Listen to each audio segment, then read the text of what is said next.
Hello everybody, this is episode 2 of Exponential Potential, and I have here a guest named Dean Watson. I'm the guest named Dean Watson.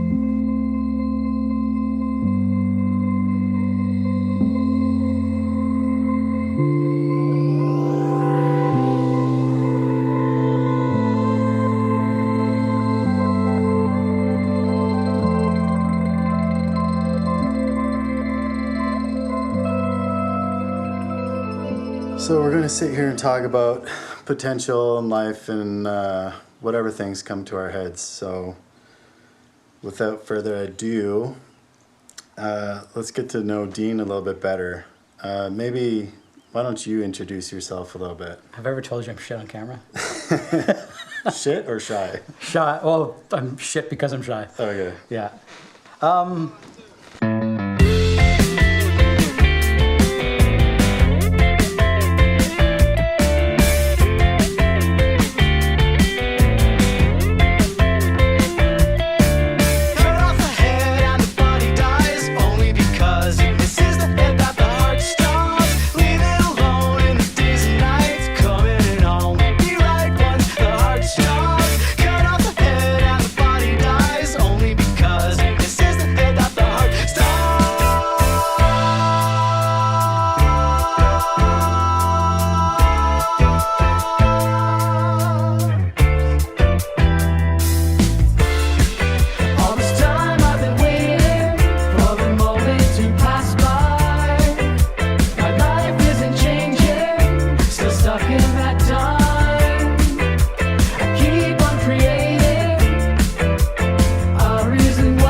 I don't know. What do you want to know? I'm like...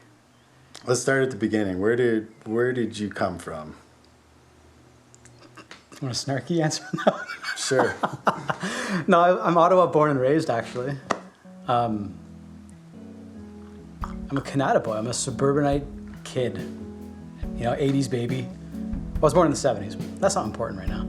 But yeah, I kind of came up in the era where it was like anything goes in your childhood and your parents weren't watching you 24/7, you know, getting up to no good.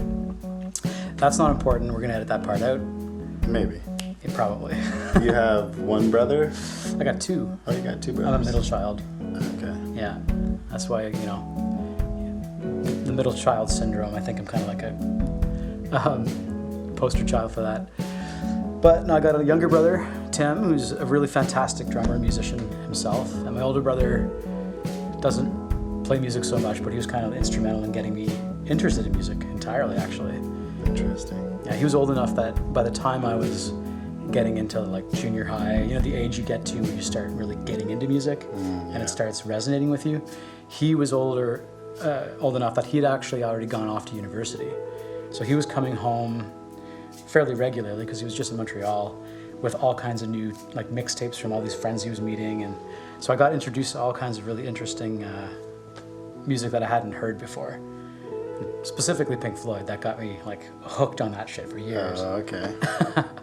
But yeah, so those are my brothers. And my younger brother I ended up playing music with for, as you know, for Long time. long time.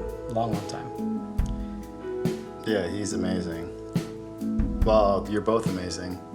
I know Dean from, I guess, back in the late 90s, early 2000s. That's right. From a band called Seismic.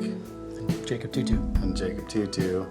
And I was dating the singer of Seismic, Sarah DeLuca.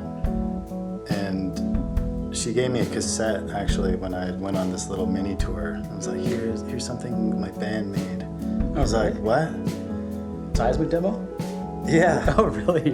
Yeah, Dean and like his brother, and like they're into recording, and I was blown away by it, listening to it on the road. So funny. And I was in awe, but also super inspired by the fact that you had recorded it and the sounds and the style and the funkiness. Cool, man. Dude, I thought it was one of the best bands ever. Was that like SOS? It must have been, like, 'cause that was one of the first things I had done for that band. It's like using those old, like it was a big PC tower. Maybe. It must have been around 98, 99 we were doing that. Which doesn't feel like that's that long ago, but it's quite a long time ago Yeah, now.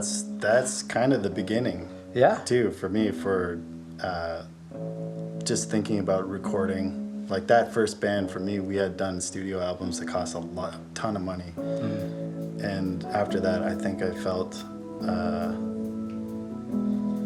just like it was an impossibility to pursue trying to record albums in that way because of the price. Yeah. Well, And not really being like, I couldn't really sing, and I was like, I didn't feel like as good as my bandmates at the time. And so it's like really, you really feel that pressure of like trying to get something on an album, but also knowing that it's costing a fortune at the same time. It's funny to hear you say that, because ever since I met you, I've always thought you're like extremely musical.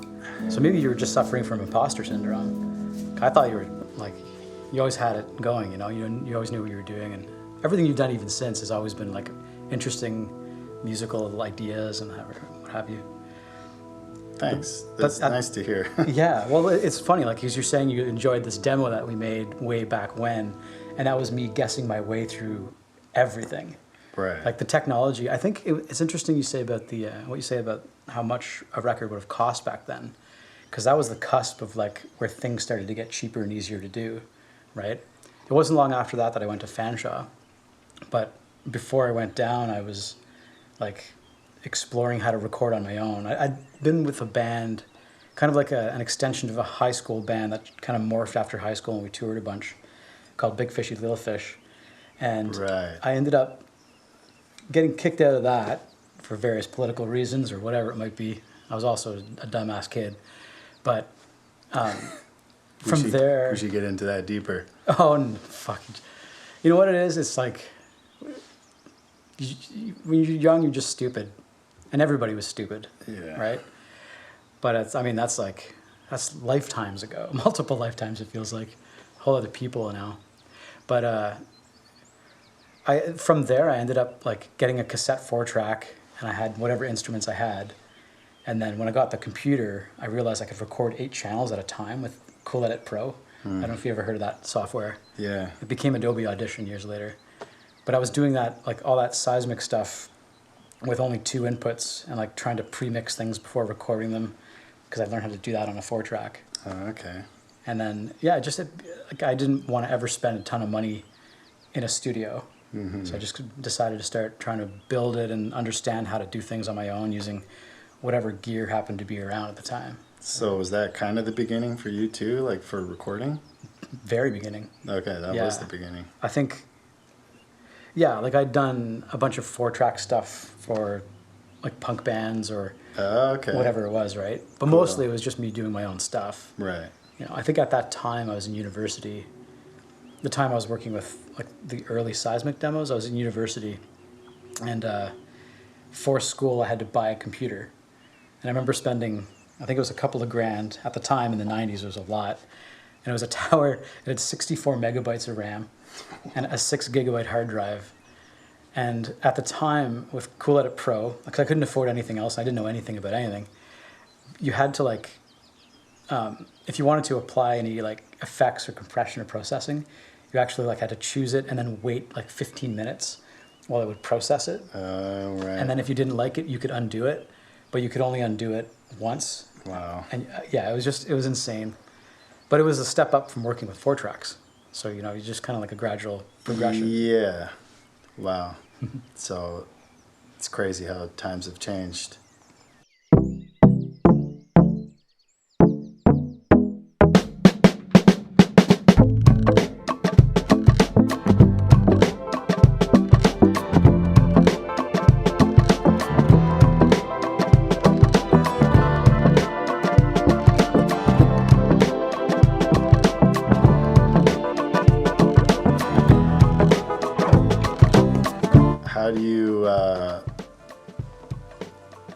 How do you think that kind of influenced you going into more, I guess, technical stuff, like after you went to Fanshawe? That's a college, or? Yeah, Fanshawe is down in London. It's I think it's the oldest recording program in Canada. Started by Jack Richardson. He's like, the producer award for the Junos is named after him. Okay. He worked with like the Guess Who and who else? Bob Seger, Pete Seeger. I always forget which one's which. Night Moves, that guy. Night Moves. Anyway, he was one of my instructors. But yeah, I went down there and spent a couple of years. I was a little bit older because I'd done the university beforehand. So a lot of the kids, they were a few years younger than me, and I was a bit more like really gung-ho about it. Right. I wasn't just trying to figure some things out. Yeah. So yeah, when I went down, I spent as much time in the studio as I could and volunteered as a session player for like whomever needed anything. Right. Spent 2 years not sleeping. So is that where you met the guy from Balls Falls? Oh, Corwin? Yeah. No, Corwin is actually part of Big Fishy Little Fish. Oh, Was touring okay. with as well, yeah. Yeah, and he and I like connected one summer. He had like a young family, and he had visited. I think he was back here visiting his family at the time, and he told me that he wanted to apply to Fanshawe to learn recording. And I was kind of like, damn, that sounds like a good idea. I hated my university program. I was studying anthropology, and it was just the weird ivory tower bullshit. And I was just like, towards the end of it, I'm like, this is nonsense. For me, it didn't make sense for me at the time. I can't slag the whole program because I'm sure people got a lot out of it. Yeah. But for me, I would spend most of my time in a basement, like working on music and not sleeping, and then going to class the next day, and then kind of realizing like, what am I doing here? So I actually remember, I've related this story many times to lots of people, but I was walking to school one day, and I was like, why am I doing this? I hate this. And I called my dad, and we ended up like going out for lunch or whatever it was. We had a long talk, and he's just like, well, essentially boiled down to life is short. You got to like Do what you love. do what you love.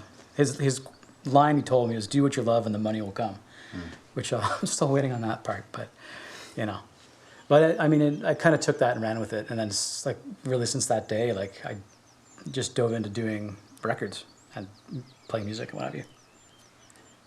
If you could play a track from back then for people just to hear a little bit of your sound, what would you play?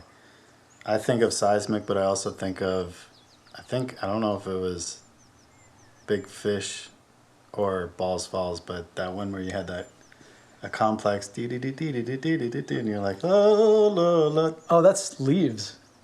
That's Balls Falls. Yeah. I think it's on Spotify, actually.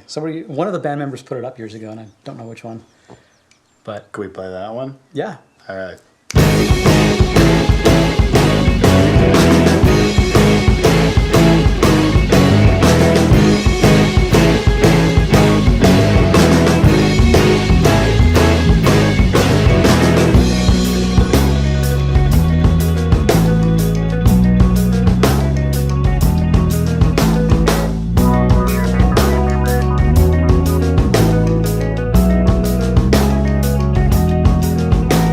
You rule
we're back. Yeah. Yeah, I wish there was a video for that. Dude, I remember that song just being like floored by your, Thanks. I guess, ability to play and sing at the same time. And just like, oh yeah, just this lick. And I was like, That, you know, that is I was entirely like, that's crazy. entirely inspired by Adrian Belew. Okay. From, I don't know if you know who that is, but No. he spent a long time as a member of King Crimson, and they were kind of like one of my I don't know, guiding lights in terms of how much music can appeal to me. I suppose that's a pretty poor way to say it, but I really enjoyed his playing. And there's an album called Discipline, which I think was the first one that he was involved in that project, and it just really resonated with me. I got to see them play, and I think it was 2002. And he got up on stage, and he was playing one of the songs from an early Crimson record that he was part of, called Three of a Perfect Pair. And he got up, and he was just him and an acoustic guitar as an encore. And it was like the most complicated guitar part, and he's just singing like an angel over top of it. And I was like, damn, I'm going to try to do that. So with Leaves, I think I just played that particular riff ad nauseum until I didn't think about it. I could have a conversation while my fingers just moved. Nice. Yeah. Yeah, it was an interesting track. It was a very interesting band. I guess dovetailing into just you as a musician, I always thought that you guys were kind of like just kind of superstar musicians in your own right, let alone like doing like production's a whole other thing and recording. Yeah, there's a few people in Ottawa that I admired and thought like, wow, they could probably do anything musically, and you kind of had all the spice to do it too. Thank you. That means like a lot. I don't think I've really ever heard that from anybody before. I always wondered like how you felt about being such a good musician and then being like, oh, is he getting stuck like doing recording, or is it Oh, definitely. a choice that you kind of were like, like whether you like really not regretted being more musical or like staying in bands and like because you still did Lure, which was another group that I thought was like a super group that could have toured the world and been like blowing minds. My favorite drummers in Ottawa was Tim. Like, you guys are bros, like you could do anything kind of. And I don't know, how did you feel about it?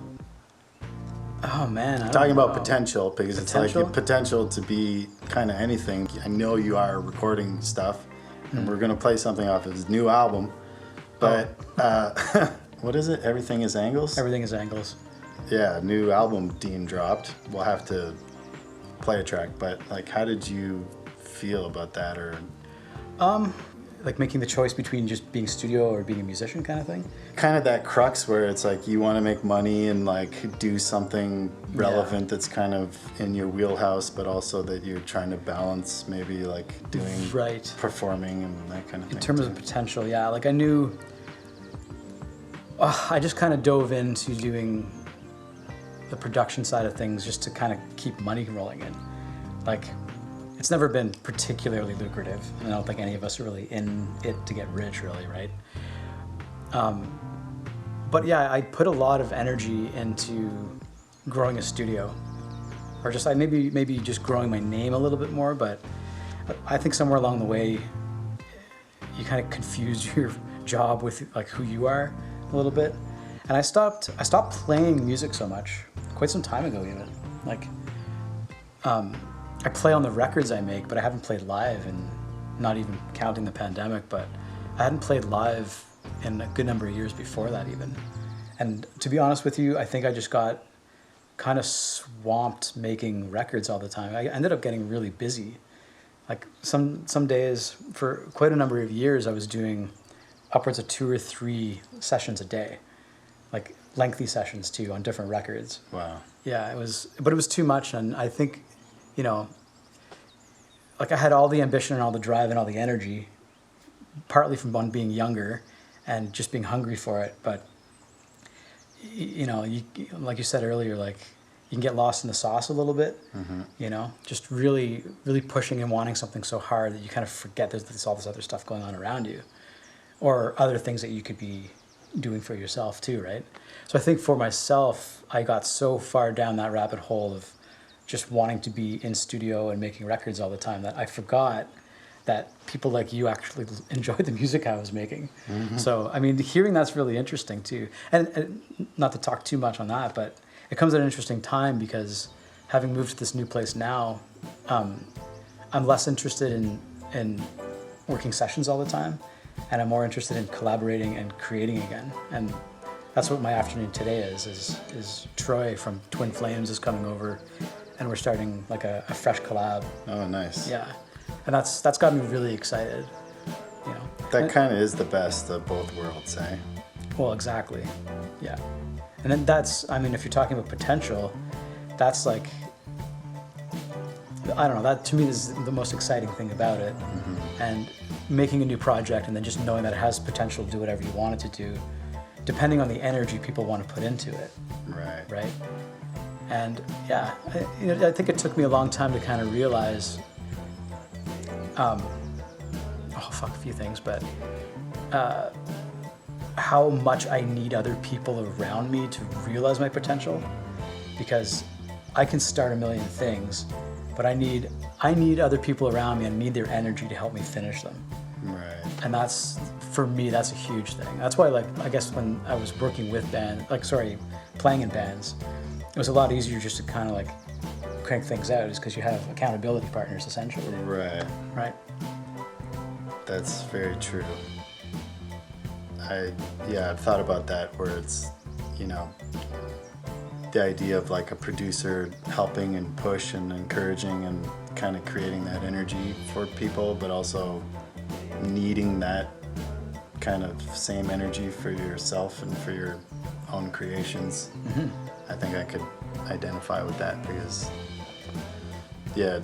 getting to that point where you're pushing yourself to a different limit that you thought was there, or, you know, just calling it a day, it can be challenging at times. Yeah, that's why I enjoy working with people though. Yeah. Like one-on-one with like records I'm recording or producing or whatever it is. It's nice to work alongside somebody and create something, right? Like you're working on a snapshot or a piece of art, or what did you say like earlier? Before we had the camera rolling, you had a good way to put it. But like you're... Oh, yeah. Kind of like a snapshot, a picture of what it is in that moment. Yeah. And the energy that was there, and it's just, that's kind of what it is. Yeah. Danielle Lanois has a lot to say about that. I've listened to a couple of interviews that he was giving. He's awesome, eh? Yeah. It's just, I really just enjoy the insights of like, you know, he's a firm believer, seemingly, of using whatever you got at that particular time to capture that snapshot of whatever you guys are doing. Right. You know, and that's going to be the sound of the record, which I can relate to. You know, I have a lot of nice gear these days, but it was a long road to build up having that stuff, and I would always just use whatever I had to the best of my ability to try to understand it as well as I could before, you know, you could afford the next little toy. Yeah, that's true, eh? Or do you find yourself using one preamp all the time because you're like, this is the one I like? Almost never anymore. Never? Never. Okay, that's good. Well, I like those ones I just got because they're fresh and they're new and they're shiny, right? But no, I'll still flip around. Like I mean, if we want to get into gear talk, there are certain preamps that I will use for certain like instruments or voice or whatever it is, right? And I'll have some go-tos. Right, yeah. And it depends though. Like I have a little bit of, I don't want to claim I know full well what every preamp sounds like, because I think your source material has a lot to change it too, but I have a general esoteric understanding of what preamps are going to do to any particular source to a certain degree. And I'll kind of I'll swap them out just to see what's going to be most appropriate. But And it's all kind of an illusion at the end of the day too, once something's put together. Oh yeah. I always love that it's, I've been doing some of those master classes and like looking deeper into mixing and stuff, and he's like, some guys, I think it was Eric Valentine, but he was explaining like, oh, a lot of the stuff soloed sounds worse. Oh, absolutely. But in context, it sounds better. Yeah, the whole is greater than And the it's sum like, of its parts. oh, that's, yeah, my God. That was a big thing I needed to learn or like hear from somebody. Just be like, you're not trying to make something perfect on its own. It's about all the different frequencies together. I was like, that's very smart. Yeah. Something you said made me think of something, the snapshot thing. When I was doing the Lamoon album with Helder during the first year of the pandemic, I had heard a thing from Jacob Collier, you know that? Yeah, of course. Musical genius dude. He said something about when you're working with someone where they challenge you and you feel like that uncomfortable feeling that you're kind of like, oh, that's not really what I want, or like, I don't want it to sound that way or like go in that direction. Mm-hmm. He's like, that's where you need to listen and like let down your kind of guard so that it becomes this new thing that is better. Yeah, I get it. And I was like, I needed to hear that because Helder challenged me a lot with diminished chords and stuff like the dark or obscure or something. And I was like, always trying to put a polish and a sheen to it and make sense of it in like a poppy kind of way. Right. Because it's just a different sensibility. But it was like, yeah, that's true. I need to just let go of things for the greater good of something you don't know exactly what it's going to be. Well, and yeah. Quit trying to like wrestle it into something. Yep. Where when you're working with someone, you're letting the fusion happen for something greater. Well, it's just energies, right? Yeah. It comes down to. A great example for me, a recent example, I'm getting to the end of a record with my good friend Christine St. Pierre. And we have this one song, and it's really good. We did the majority of it last summer. Like, I think in maybe like 4 hours in her living room in New Orleans, right? Just I brought my mobile rig and we just kind of hung out and we made this song, and like 80% of it got done that day. And then we sat with it a couple more sessions. You know, we did the vocal because it was a scratch. Did some keyboards, and keyboards take me forever because I got small hands and I don't know how to play keys. But it got to a certain way, right? Or a certain point in the production.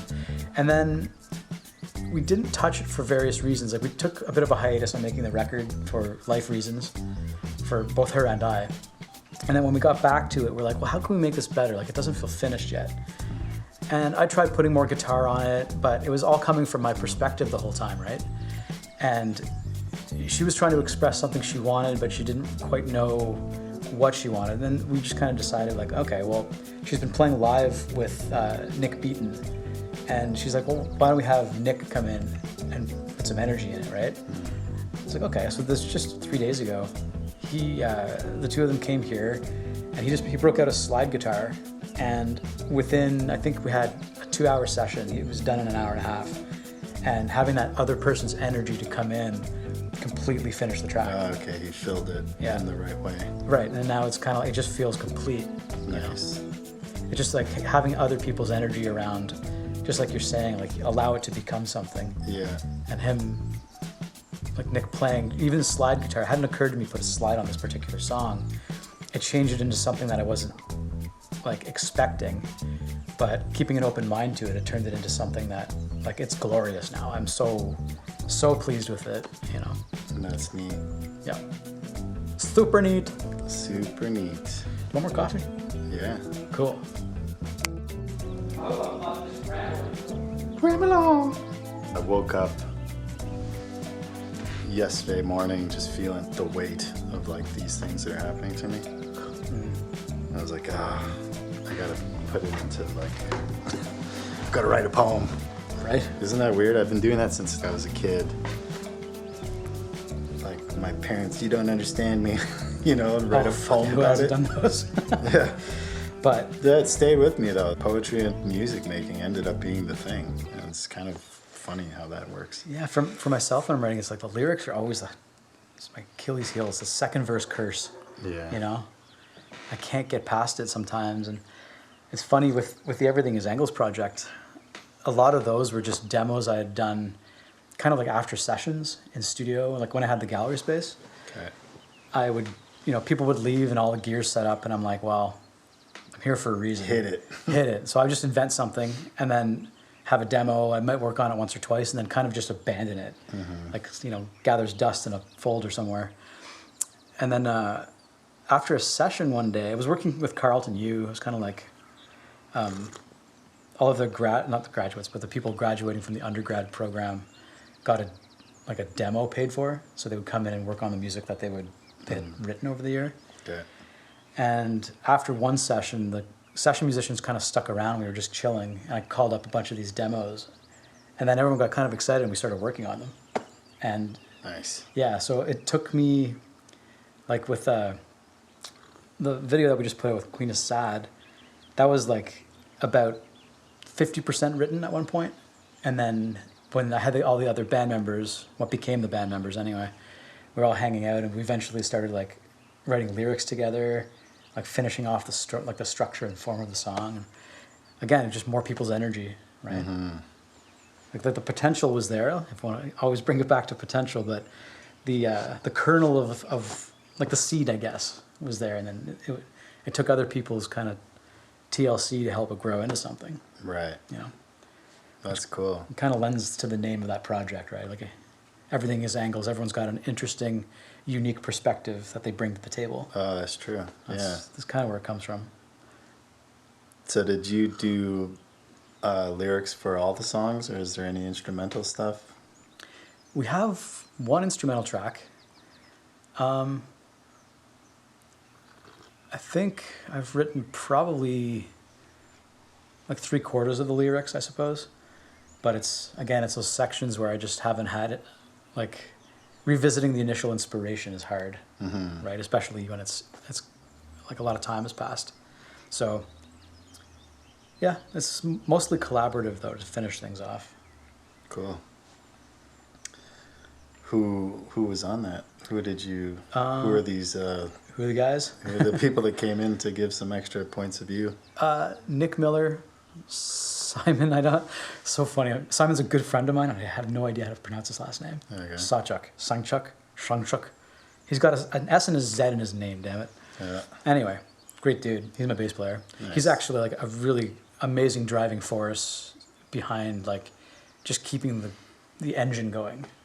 He's got a lot of energy, so I quite appreciate him. Kelsey Harris and Mike Giambardino, who are also two amazing, awesome people. They were just kind of all hanging out and ended up just being a fun group of people to spend time with. Cool. God, they're gonna be mad if you put that in there. Push me everyone's names. Sorry, guys. I'm old. I don't remember shit. Yeah. All right. So thinking about potential, were there times where you felt? Were there times where you felt like there was a lack of growth, or that you felt kind of stuck on your journey, or it could be like family or relationships, or Oh God, so many times, man. what's is there one that pops out that it was like a formative expansion of your potential or growth spurt, or Let me think. God, where, right? Like maybe there's a lot along the way. Like every era of doing this. Like I guess I've been doing this professionally since I was 24. yeah, So. it could be like I don't know, an existential crisis, or like anything, maybe not necessarily musical, but thinking of like your body and your mind and your mental health too, like Right. a moment where you felt, I don't know, just anything that comes to mind that. Well, the most recent thing was I had my marriage failed about 5 years ago for various reasons, and there's been like a long process of me kind of understanding what happened and my role in it, which was probably larger than anything else, to be honest with you, and figuring out like who I want to be post all of that, and that's been really informative to me. Like yes, we're drinking coffee, but it's decaf, right? It was interesting because that happened, and then I had a flood where my studio was like knocked out of commission for a long time, very soon after, and then the pandemic hit. So it was just this like trifecta of things, right? So over the course of the pandemic, might be getting off topic here, but over the course of the pandemic, I just kind of decided, I'm like, okay, I'm not going to drink. I'm not going to like, smoke weed. I'm not going to do anything like that. I'm just going to kind of clean up and like understand myself more. I started exercising a lot. I started like just taking care of myself and eating really well. This is not really related to the question anymore. Well, it's about potential. This is Yeah, I guess. Those are unlocking potentials and you being a little bit healthier. I suppose, yeah. Well, healthier is a big thing. I'm really big into that these days. Like just being very conscientious of like how your actions can affect others. First off, I mean, even when you're in studio, you have to be very aware of how people are feeling. Like when you're making records, right? It's very easy for somebody to get into a negative headspace. I've seen that happen countless times over the last 20 years, right? Yeah, I guess for myself, like just having kind of like a rough bump like that. And there's been other times in life too that have kind of spurred me. Like I've always kept with the music, and they've been inspirational or like a challenge that I feel like I need to overcome. But where was I going with that? You might have to edit me. Well, how did you started exercising, eating better, Oh, that's where I was going. Yeah. and realizing some stuff about yourself being a part of the issue with Oh, for sure, man. Like, what kind of parts of yourself did you realize? well, Or- okay, like having done this for so long and sacrificed making music, like you get very myopic in it. And I got, like, I'm a slow learner. I know that about myself. It takes me forever to come around to things, to realize things. And I don't know, like, I think, I'm gonna say this without like embarrassing myself, but it's like I know for myself, I was quite, what's the word for it? Okay, we're gonna cut it there. But Embarrass yourself. Go. no, I don't want to do that too much. But it's a selfishness thing. It is really what it comes down to, right? Oh yeah, I It's- said that in the first episode. Yeah, it's a selfishness thing. There you go. And I'm really quite aware now of like where I want to be situated in any particular situation, and my role in things, and how I want to be as a person. That's something that's really changed, and I'm not sure if that's necessarily like that has nothing to do with me as a job, but a lot more with me as just a person, right? And I'm not like this is where I wonder if I'm a slow learner, or maybe just the life events that bring you to where you got to be. But it could just be a function of aging too, and having those kinds of experiences. You know, I'm closer to 50 than I am 40 now, and yeah, there's just a lot of like self-understanding that I'm putting time and energy into, like realizing, I suppose. Yeah. Yeah. And it's good. Like I actually feel more mentally put together, emotionally put together than I have in, I think, 25 years. Wow. Yeah.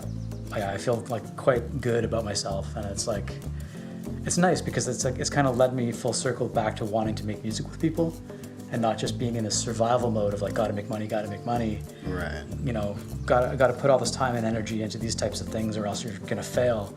But it's kind of like, well, you know, I'm gonna center myself as a person first, and then start understanding like who I want to have around me, what kind of energies.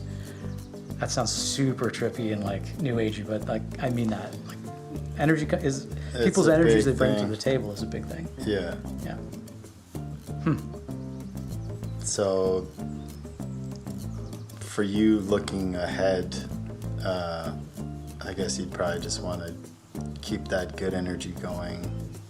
And is there other things that you kind of wish to expand upon with your own growth? Like, I hate those questions. yeah. They're really hard to answer. Well, it's the, you know, I feel like they're the kind of questions that like we don't sit around and ponder ourselves in that kind of way, maybe as much as we should, until something You're right. calamitous happens. Oh yeah, exactly. Where we're like, oh, I got to reflect on myself real quick. And it's like, okay, it's all me. Yeah, you gotta know? do a lot of, yeah, it's definitely all on you. It's always Yeah. all on you, and that's one thing that, I don't know, like, Well, like the retrospective is like, oh, looking back, but looking forward, you're kind of like, setting yourself up mentally maybe for what's next? Like, I know you have you have a kid too, and you know, just like being a father and. Well, yeah. I mean, that's my job first and foremost. That's like, you know, nothing more important than my kid, and he and I get along great, and he's turning into a teenager soon, so that's been fun, right? Putting in that kind of, putting in the time with him there's nothing more worthwhile to me, you know. But moving forward, it's like I think a large part of it too is getting back into creating, like doing creative projects, right, and not just bouncing from session to session to fill up the time and fill up the bank account as much as I can, right? Like just kind of shifting priorities back to being a musician and less about just trying to crank out records, which was fun. But I've done a lot of those now, and I'm a little bit like needing something else as well.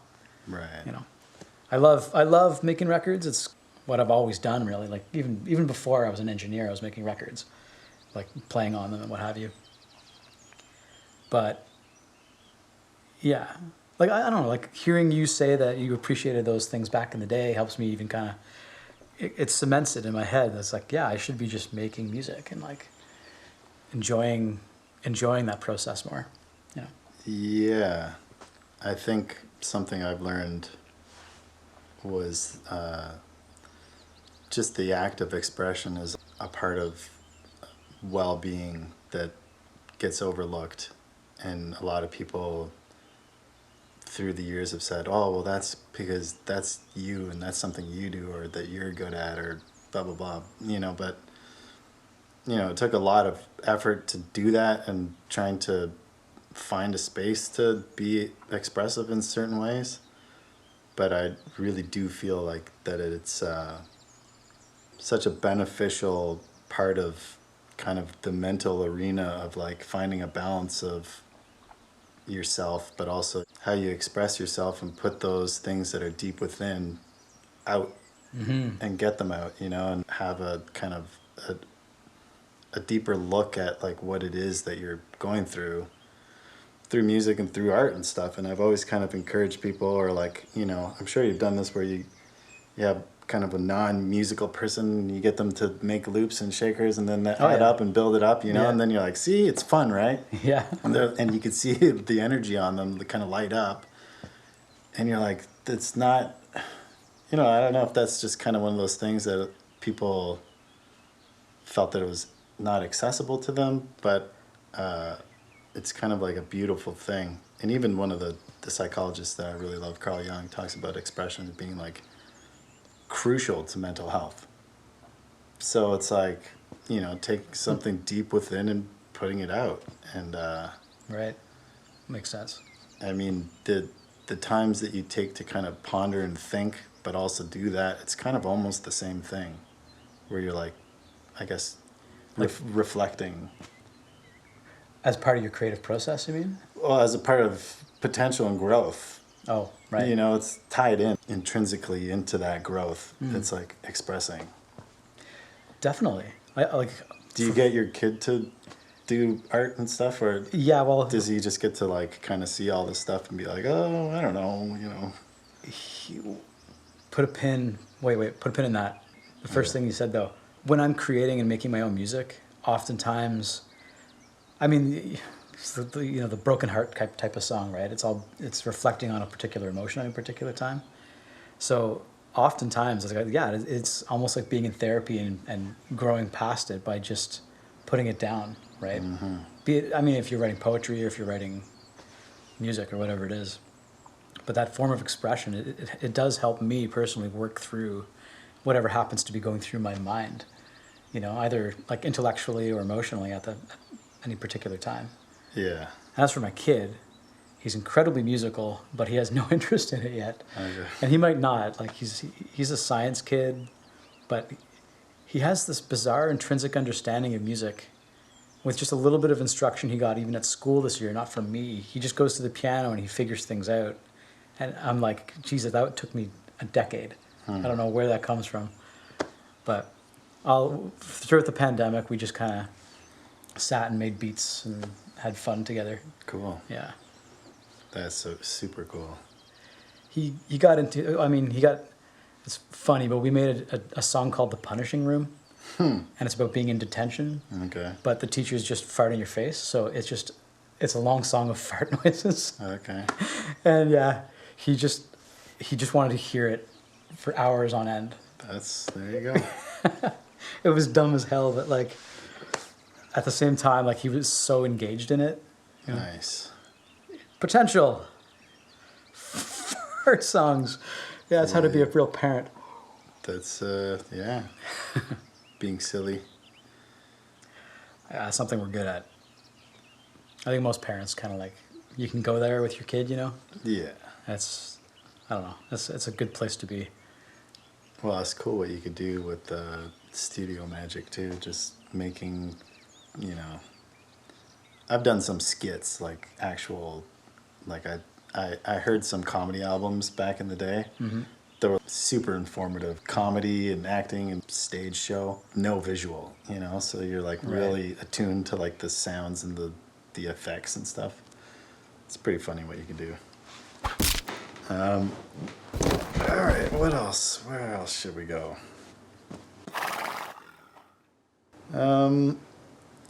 Well, this has been interesting to hear about Dean and his potential.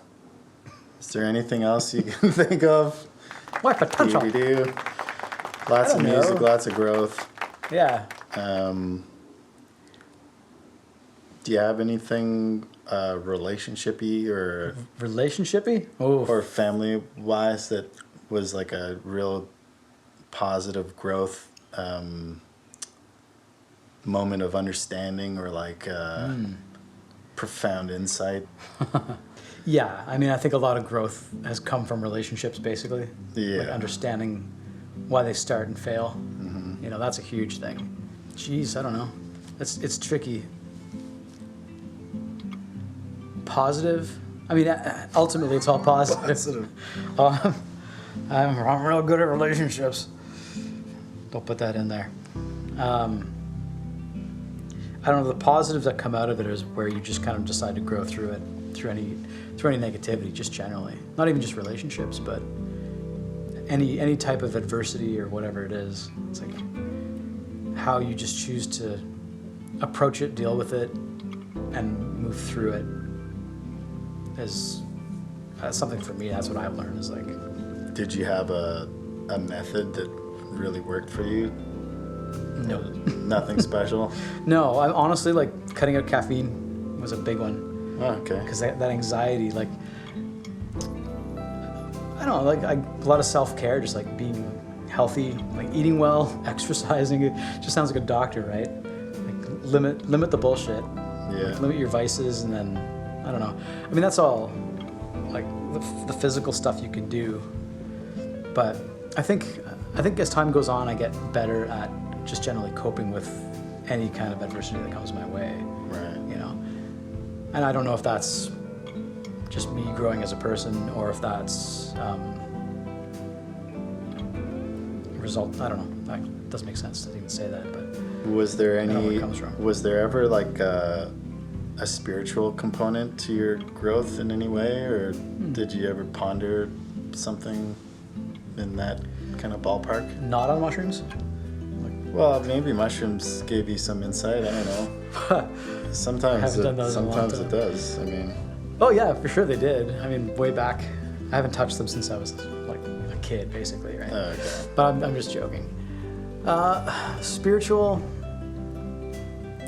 I'm not really sure. Like I don't lean in that direction very much. Yeah, it's not like I wouldn't categorize myself as, you know, not a spiritual person or whatever it is, but I wonder because a part of the potential that I kind of thought was like obviously a spiritual component for people, and I kind of wanted this to be interactive, that people could comment and be like, oh, you know, like maybe something like this might be of interest, or something that I tried was, you know, A, B, and C. For me, honestly, like I love being on my bike, and I find it extremely meditative. Yeah. Which is why, like, I'll force myself to ride pretty much every day it's not raining. Yeah. To some degree, right? And that to me, maybe it's just the exercise or whatever it is, but it puts me in a good meditative space, and I reflect, and I think reflection is a big part of it. Just putting time to reflect on things. Yeah, for sure. And I think that's where gratitude is born from, is realizing what you have to be grateful for, right? Yeah. So, yeah.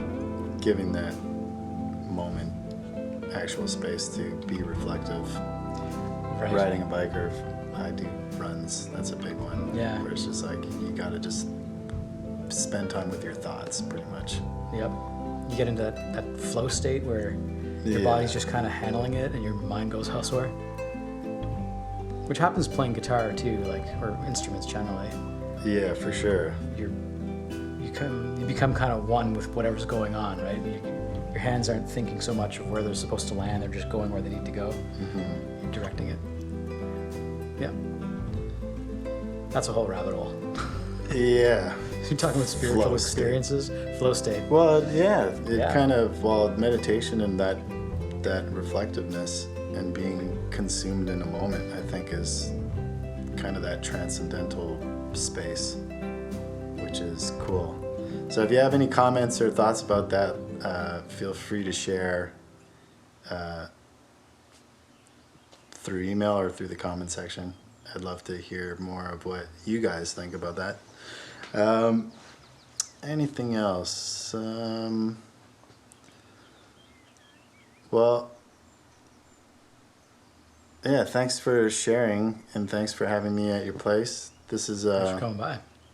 Dean Watson's studio in Buckingham on the Quebec side, and we'll play some more music for our outro. But thanks for watching and spending some time with us, and stay tuned for the next one. Bye. Can I snap? Yeah. Boom. Dope, man. Thank you. Hope that gives you something. I'm Oh, not just yeah. like rambling on about shit. That's good.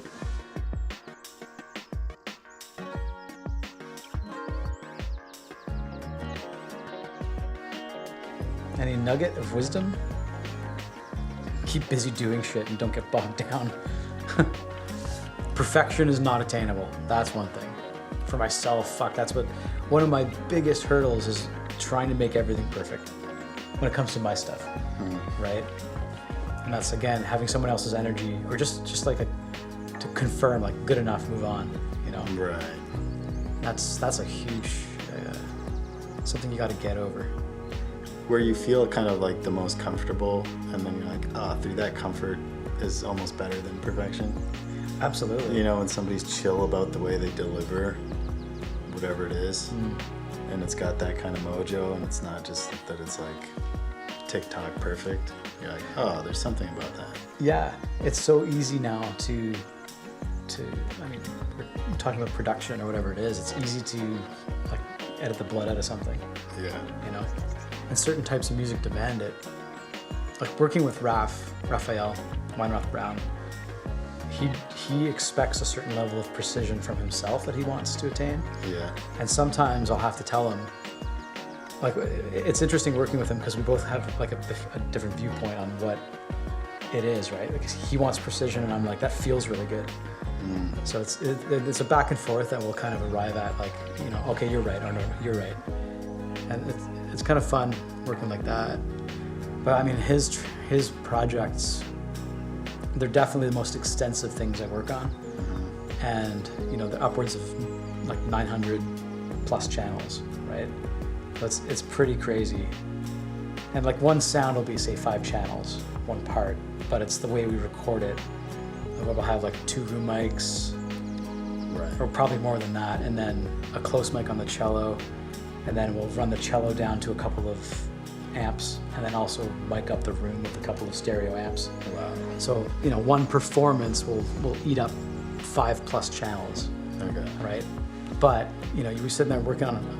I've done most of the records on a 10-year-old laptop, where you got to be really careful about how you're actually like Right. organizing everything, and it's been interesting because it's just from a engineering or technical standpoint, they're just absolute beasts where I have to keep everything super well organized. So that's been like an interesting discipline thing. Like his Worlds Within solo record was, and the live version of it too, was quite extensive. Despite it being live, like we still ended up like going down some crazy rabbit holes of editing, and not editing, but mixing. Right. You know. That's cool. Yeah. Yeah, it's actually great. It's taught me a lot. Even with mixing and listening. One thing we do here up at the Palace is we do the bridge listen. And what that means is like, we're not just going to look at the screens. It's like, I'm going to listen through this entire track and like look out the window at like life going by.